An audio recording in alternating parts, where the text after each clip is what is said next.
Bonita es la Barcelona medieval, cuando paseamos y la vemos con esos edificios que son patrimonio de nuestra ciudad y que nos conservamos con mimo y con cariño porque nos trasladan a otras épocas.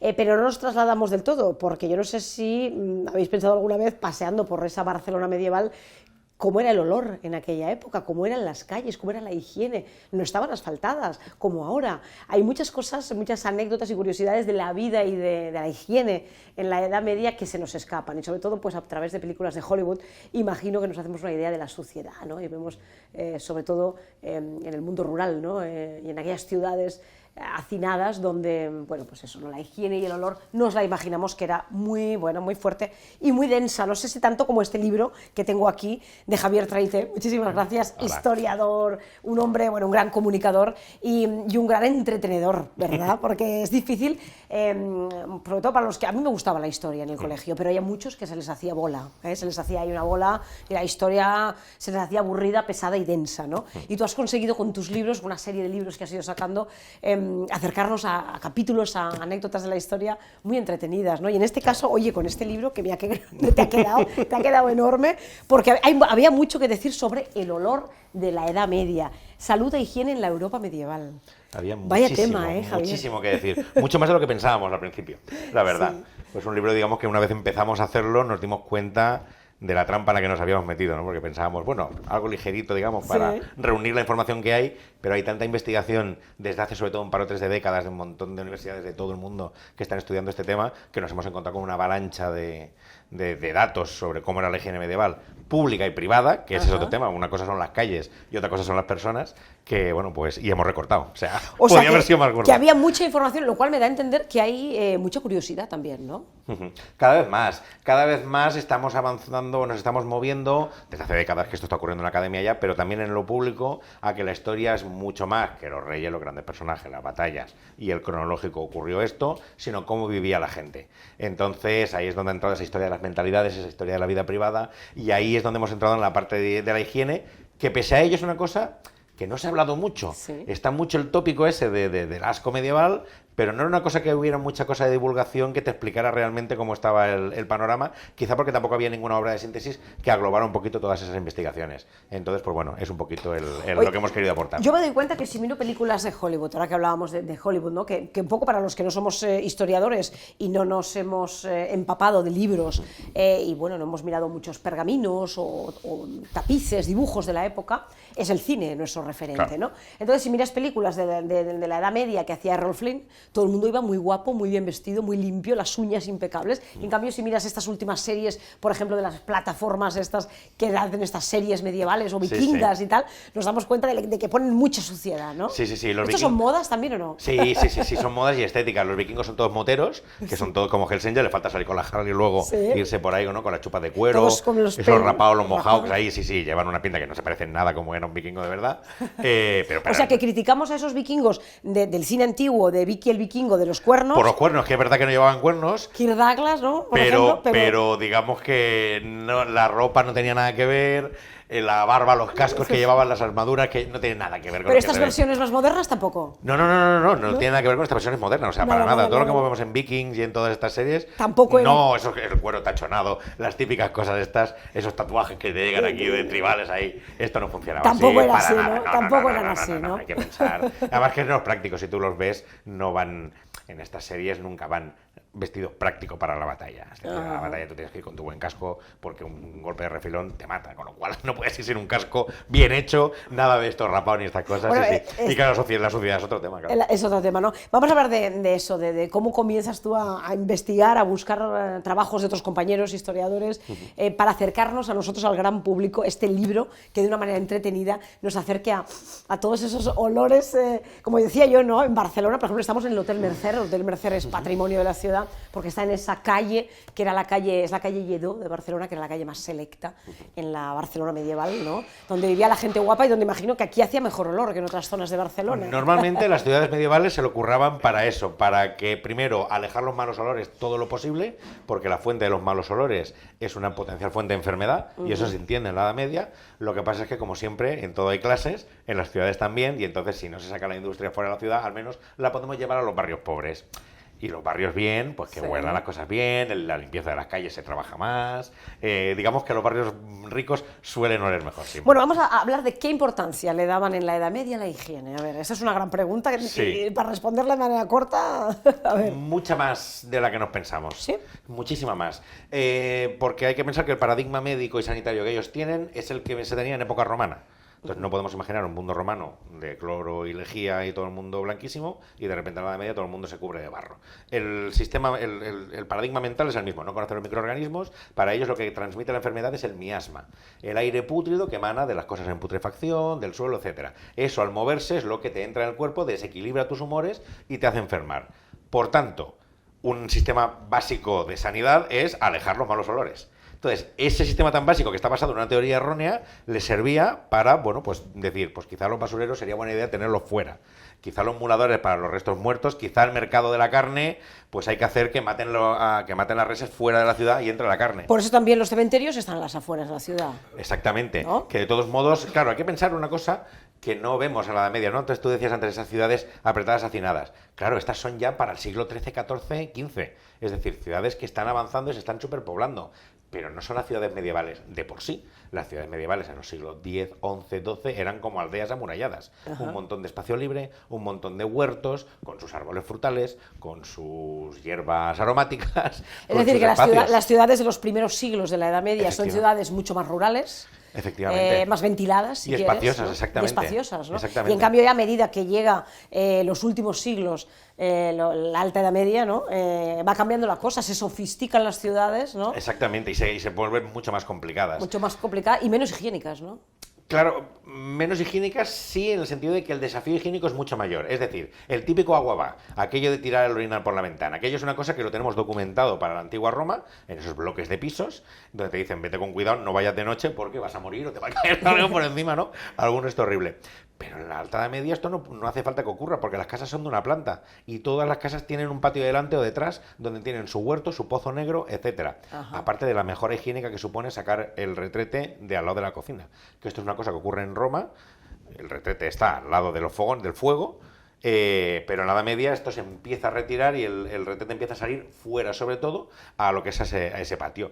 Con lo cual no hay ninguna necesidad de tirar nada por la ventana, si es que no lo necesitas, ya tienes detrás el patio para echarlo y sobre todo te interesa hacer un montoncito de estiércol para el huerto, para etcétera, con lo cual hay un reaprovechamiento de materiales muy importante. Es luego cuando ya haces los bloques de pisos, las ciudades se ponen densas, que ahí ya tienes problemas, tiene la gente con menos acceso al agua, entonces alguno por la noche tira tal, entonces un vecino se queja y es cuando el ayuntamiento pone las multas y nos liamos con ya todo el sistema higiénico. Bueno, hay un gran tema que es el del agua. Yo creo que el agua condiciona y hoy en día nos sigue pasando, y más ahora que estamos con sequías y demás, notamos la importancia del agua, ¿no?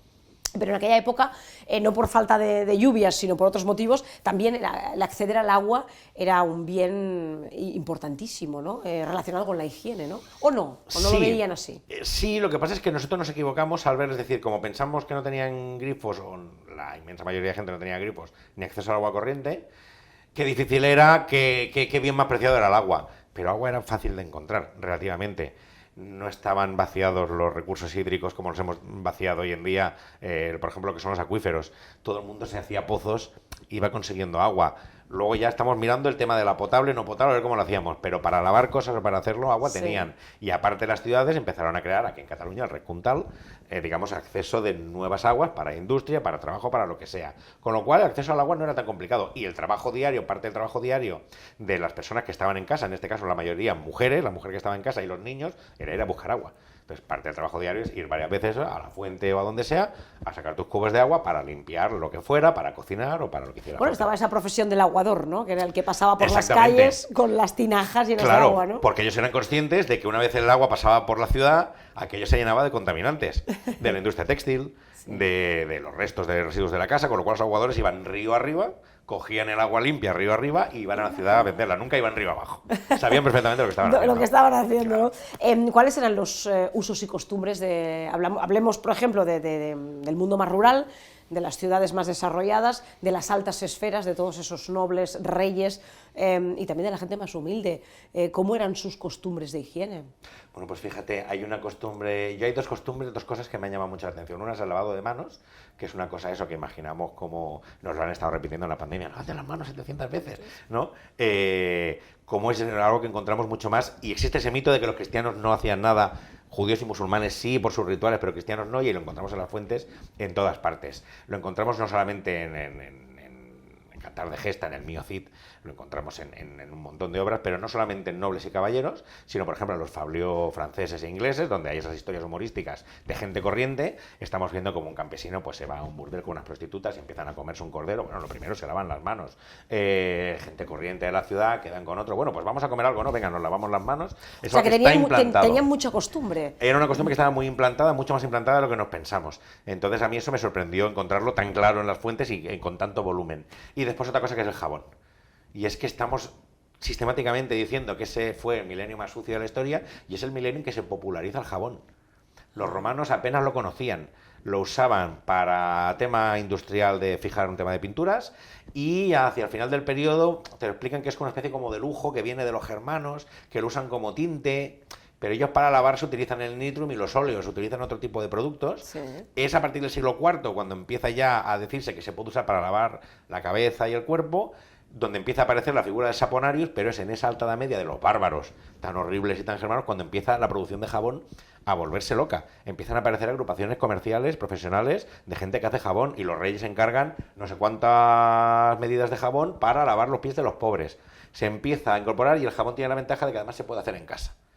Solo necesitas restos de grasa y restos de ceniza. Y ceniza es lo que más se tiene en la Edad Media, porque el olor de la Edad Media es sobre todo el de la leña, ¿no? El del fuego que se consume. Fuego, ¿no? Por eso a veces nos gusta y nos traslada cuando vamos a algún pueblo, por ejemplo, a pasar el día y nos viene ese olor, ¿no? A madera de las masías. Sí, y nos traslada, ¿no? Por completo. Siempre dices, olor de la Edad Media, estiércol. No, el humo. El humo es lo primero. Y ya sabes lo que se pega el humo. Y además piensa que durante muchos siglos las casas no estaban bien ventiladas. Sí. O sea, luego después ya se empezarían a crear las chimeneas y a dirigir mucho más el humo. Pero al principio muchas veces era un fuego en el centro, agujero en el techo y eso va para arriba. Con lo cual el olor a humo lo impregnaba todo.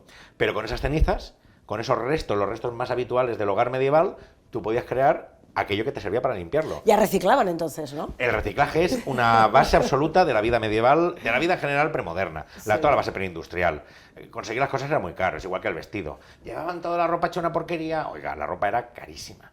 Fabricarla costaba un montón. La materia prima, el proceso industrial de crearla, que normalmente lo hacías en casa, las horas que tenías que dedicarle para luego no cuidarla. Hombre, no, eso se cuidaba muchísimo porque era de lo más valioso que tenías. De hecho, a lo mejor incluso los campesinos tenían ese único vestido, ¿no? Efectivamente. Especial para los días festivos. Muy ¿no? cuidado, muy lavado, pero además muy aprovechado. En el momento que aquello realmente estaba viejo, que ya no se podía usar, se recortaba para hacer paños, para hacer servilletas, para forrar cojines, para hacer lo que hiciera falta. Y cuando aquello ya no servía, las tiras aún te servían para hacer un parche, para hacer cuando se desarrollan lo que son los forros interiores. Sí. Cuando en la Baja Edad Media ya se crean vestidos un poco más complejos, que lavarlos no es fácil, lo que hacen, por ejemplo, es con otros trozos de tela meterle forros en las axilas, en la ingle, de forma que para lavar el sudor interior, quitar los forros y lavas en un momento y el vestido se lava en seco por fuera. Es decir, lo aprovechan mucho. Incluso cuando ya no queda nada de la tela estatal, pues a lo mejor para limpiarse el trasero me puede servir también. O sea, que es que se aprovecha todo hasta el último uso posible. Oye, vamos a hablar de la importancia de la religión y de ciertos ritos, costumbres en la Edad Media, ¿no? Porque por un lado tú nombrabas, ¿no? Cristianos por un lado, musulmanes, judíos, cada uno tiene su repertorio de rituales en los que la higiene también es importante, ¿no? Mucho. Y vemos como hay una divergencia que surge durante la Edad Media, es decir, el mundo judío tiene unos rituales higiénicos muy concretos, el mundo cristiano los adopta durante la antigüedad tardía, pero los va perdiendo durante el periodo medieval, y el Islam lo que hace es recogerlos y casi duplicarlo, es decir, Islam y judaísmo son dos religiones con mucha higiene ritual, y la cristiana la va perdiendo, o sea, queda sobre todo el lavado de pies y poca cosa más. Y al principio hacía lavado de cabeza ritual, lavado de manos ritual antes de entrar a la iglesia, y eso se va perdiendo. Pero claro, eso nos ha dejado la imagen de que musulmanes y judíos eran limpísimos y los cristianos iban siempre hechos un asco. Y volvemos a lo mismo, no es lo que encontramos en las fuentes ni para un lado ni para otro. Primero, las fuentes de una religión que hablen de los de la otra religión, en general no te puedes fiar mucho, porque Sí. sabes que van a hablar A mal. criticar, Exactamente, sí. o sea, no están aquí diciendo, anda, ¿cómo me gustan los de la religión enemiga con los que nos matamos? No, los ponen de guarros sucios, pervertidos, gente de poco fiar, lo típico. Sí, sí. Entonces tienes que ir a las suyas y te encuentras, por un lado, que en el mundo cristiano, como te digo, aparece la higiene por todas partes y también el desprecio al que va sucio. Esto es una cosa que se ve mucho, por ejemplo, en algunos cantares de gestas. Hay uno, no me recuerdo si era flamenca o no me acuerdo cuál era, donde el caballero vence el torneo y está lleno de sangre, cubierto de suciedad, y va ya con la amada, con la que por supuesto está casada, ¿no? Pues para tener el affair con ella, y ella le dice, pero ¿cómo se te ocurre venir aquí con toda la sangre y sin haber pasado por el baño? Entonces es de los pocos romances donde no funciona la cosa hasta que él la viola al final, en fin, literatura medieval, porque ella no se había lavado y ella no quería tener nada que ver con alguien que no se Que no hubiera se lavado. lavara, Entonces es una ¿no? cosa que la encuentras mucho. Pero luego te ves, por ejemplo, textos de viajeros musulmanes y te dicen, no, en esta ciudad, caramba, todo el mundo muy limpio. En esta, los musulmanes más sucios que ha visto nunca Alá los perdone de los sucios que son y traicioneros. Es decir, que en todas partes hay gente guarra y gente limpia. Lo que hace la religión es que en el mundo islámico y judío, los guarros de esas sociedades tienen menos incentivos y, digamos, están un poquito más obligados a tener que lavarse. Sí. Mientras que los guarros cristianos, pues tienen un poquito más de vía libre. Esa sería la diferencia. Pero eso no quiere decir eso, que los cristianos sean por norma gente guarra y los musulmanes gente limpia por Gente norma. limpia. Porque guarros y sucios los hay en todas partes. En todas partes, ¿no? Claro. Hace siglos en la Edad Media y ahora, ¿no? Sí, sí, Nos se refleja, pasa igual. exacto, y se refleja en las ciudades también, ¿eh? Había ciudades islámicas limpísimas y otras ciudades que te las describen como auténticas pocilgas, porque la administración no funcionaba bien o por lo que fuera. Es decir, que en este sentido es todo Vamos a igual. hablar de los baños, porque claro, las duchas las tenemos hoy en casa, están muy bien, ¿no? Pero en aquella época el ritual de ir al baño, de hecho, pues en Barcelona algunos recuerdan todavía, Sí. ¿no? Que no tenían en sus barrios, según qué barrios del centro de Barcelona, no había ese baño privado, sino Sí, que iban sí. a esos baños públicos, ¿no? Sí, sí. Eso pues, era algo que viene de la Edad Media o viene de antes, ¿no? Efectivamente, Incluso, esto es una cosa, fíjate, me explicaba mi suegra, decía, yo me acuerdo que de pequeña en Mataró también íbamos a ir los domingos, sábados, pues fíjate, esto es un fósil que llega desde la Edad Media, que en realidad viene de antes, es decir, solemos entender que con el mundo romano se acaba el baño y entonces la gente no se baña nunca hasta que los musulmanes te explican a los cristianos cómo hay que bañarse y entonces se vuelven a bañar. ¿no? Eso es el cliché que tenemos Este es todos el en la cliché. cabeza, ¿no? Esto no es para nada así. No. Lo que deberíamos decir más bien es que, o lo que apuntan las pruebas arqueológicas y documentales, es que desde la prehistoria y hasta el siglo XVII más o menos, todo el mundo tenía costumbre de baño público. De distintos estilos de baño público, pero todo el mundo iba a un baño público. Todo el mundo. Es a partir de estos siglos cuando se deja de ir. ¿Y cada cuánto más o menos la gente El dependerá ritmo- del... Yo creo que el ritmo que nos cuentan las fuentes siempre es semanal. Es muy semanal. Lo que pasa es que no exime pues, que haya gente que pudiera ir más veces. Sí. Pero los baños estaban abiertos muchos días a la semana. Entonces, claro, los baños medievales los encontramos en todas las ciudades, por pequeñas que sean, siempre hay algún tipo de casa de baño, con precios populares y con un mantenimiento mucho más sencillo que las termas romanas, que ese es el kit. Es decir, las termas romanas no desaparecen porque la gente diga, ya no me quiero bañar. Es que son carísimas. Es que dependen del acueducto. Dependen del alcantarillado. O sea, si el agua no fluye bien para entrar y para salir, aquello no sirve para nada porque tienen piscinas corrientes. El gasto en combustible para calentar aquellas piscinas y calentar aquellos techos, aquellos espacios. A la que la economía va mal, a la que se te va todo un poco al cuerno, como ocurren con las crisis, como le ocurre al Imperio Romano, cuando a partir del siglo III empieza a tener problemas y luego se va acentuando aquello, hasta la desaparición en Occidente, es que a nadie le interesan esos baños porque no los puedes pagar y no los quieres para nada. Los germanos, en cambio, vienen con unas saunas que son baratísimas. Los germanos tienen su sauna, el baña eslavo o la estufa germana, que es una habitación pequeña, puede ser hecha de madera, con sus piedras, su horno con las piedras, y tú echas el agua y es un baño de vapor, y haces la sauna. Echas el vapor y cuando ya has sudado bien y te has pegado todo buen baño de vapor, entonces cubo de agua por encima, frotar con jabón, con ramas, con lo que sea, y sales limpísimo y perfecto. Y eso es muy barato de tener. Ajá. Entonces el baño medieval es un mix de todo esto. Hay baños medievales muy distintos en función de los países europeos. En España tienen un rollo, en Polonia tienen otro, en Inglaterra son otro tipo, pero cuando son bañeras más pequeñas, por tanto es un agua más fácil de renovar, es un agua más fácil de conseguir, no dependes de un acueducto, te basta con un pozo, aunque si tienes un río con una noria, pues mucho mejor, como los baños nuevos aquí en Barcelona, Sí. donde construyeron con una noria, etcétera.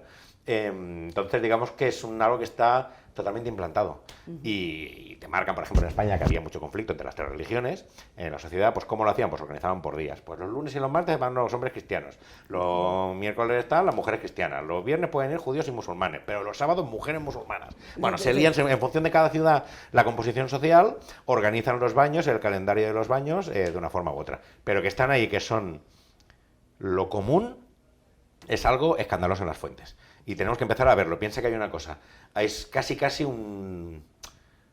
una frase hecha en los documentos legales. En cada ciudad tiene que haber molino, et forno, et vano. Siempre molino, horno y baño. El molino, el horno y el baño es la base de cualquier cosa.